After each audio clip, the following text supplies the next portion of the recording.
سر میری سوال یہ کرنا چاہتا تھا کہ قرآن کریم میں قریب کر لیں.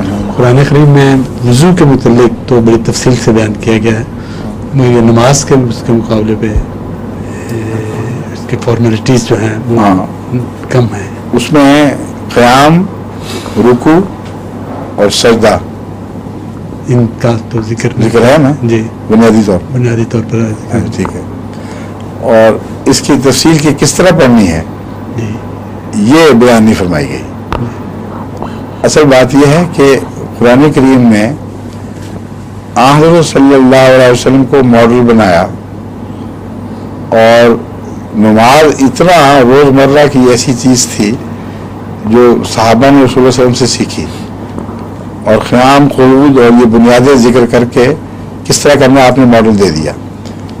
وضو جو ہے وہ اس میں رسول اللہ علیہ وسلم ہر وقت ہر ایک کے سامنے ماڈل نہیں تھے،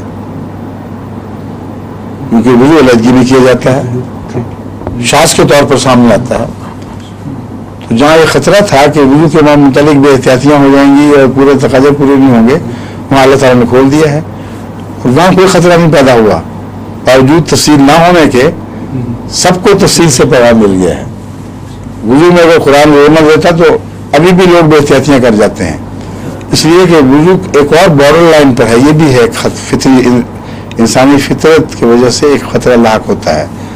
جو پریپریٹری چیز ہو اس میں انسان زیادہ بے احتیاطی کرتا ہے برکسی چیز کے. اکثر عورتوں میں اب ہم نے دیکھا ہے رجحان ہے، تیمم کیا، کوئی بیٹھ کے نماز پڑھ لی، ٹھیک ہے جی. اس سے پتہ چلتا ہے قرآن کریم فطرت کی کتاب ہے.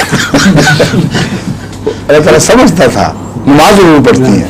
جی جی ٹھیک ہے ٹھیک ہے آگے چلیں.